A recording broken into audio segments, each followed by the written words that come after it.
is we have our family game nights, and that's a way we can sit down and talk about that. And I don't know what else we wanted to cover on there. I'm just trying to remember this from memory, but that kind of leads us into what exactly is discussed during our family game nights and our debauchery, and how the Boomtown Crew podcast, our logo, came to be. We've had that question a few times, if it's Rocket Raccoon from Guardians of the Galaxy. And it's funny, none of us even thought of that. No. I mean, does the Boomtown Raccoon even have a name? No, we don't have a name for him yet. I was thinking Ricky Raccoon. But we were thinking about like having a vote and getting people out there to figure out, what are we going to name our raccoon?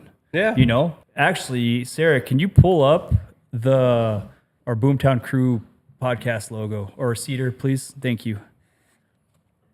There we go. Hey. So that's our logo right there. It took us, I mean, that was a year in the making almost, you know. And it's funny how a conversation of total debauchery and just random stuff that comes up at our family game nights. And then here we are looking at what I would affectionately call a badass Tacticoon. Yeah, you know, the Tacticoon, the best part of that raccoon, though, is it was designed by a Marine, but it's wearing Army OCPs. It is pretty entertaining. So actually. I tried to keep it kind of universal with everything that we're doing with it. Obviously, I have the K-bar for the Marines. For the Marines, yep. Yep. And then, of course, we incorporate a little bit of Army. Unfortunately, Air Force and Navy and Coast Guard and Space Force are not included. Yeah, but they don't count. They count. They just don't count in the logo, right? The Air Force and the Space Force wear Army uniforms anyways, so... Yeah. That's true, They're represented there. They're represented there, you know. We wanted to develop them, too, to have a couple Easter eggs, too, throughout, like, while we build the podcast. So we figured, hey, what's one thing that we can constantly change on the raccoon? His tattoos. Yeah, there we go. So you look at his tattoos, and of course, it's a little bit more biased towards our favorite stuff. You know, myself is the helicopter manager for 9.5 Mike, and you know we love the helicopter, especially on our wildfires, and that saves our butt. Yep, and then our new engine. Oof. Yeah. So we figured through the course of time we're going to be changing that. You know, like we'll have. And kind of having whoever's watching the podcast or whoever's kind of paying attention to social media for us, as the tattoos change, let us know what you see. What do you know about that? You know, like maybe there's a chance you get 20% off or something on your next order. Or free shirts, free swag. Hey, whatever, however that looks, you know. So now we have to talk about the origin story. Oh, man. And I don't know how kid-friendly this is. So if kids, you're watching, don't tell your parents. Don't watch this part. Now's your time to leave. Now's your time to leave or complete denial. All right.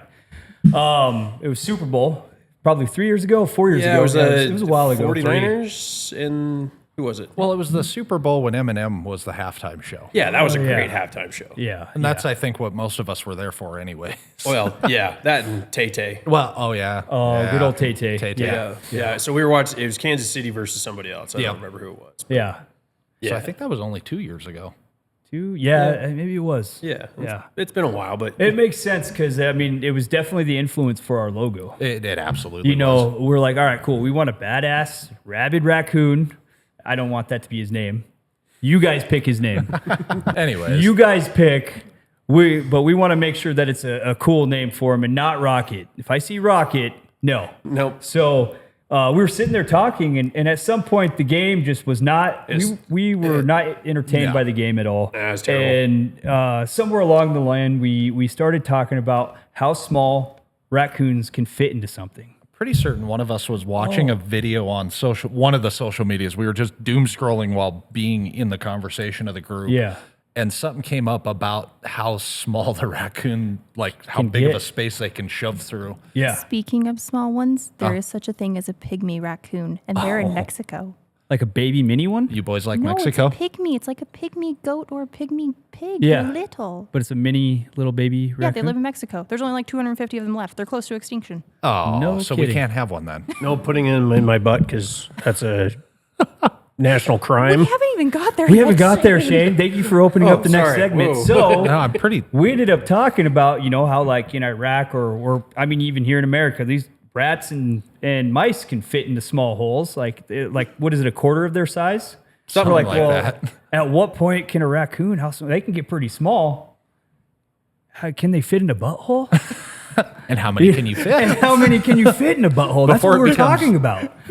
You know. And the sad but funny part is the length of time during this discussion and how many people were involved. There's like, I don't know, 10 of us. There was 10 of us. It was a 4 to 6 hour conversation. We didn't stop talking. The game was over. Well, it wasn't just the conversation. It was just how it just kept naturally going. Yeah. Because then we'd change. We'd talk about something else, or we'd start playing a card game or something. And then someone would be like, hey, how many raccoons would it take to buy this?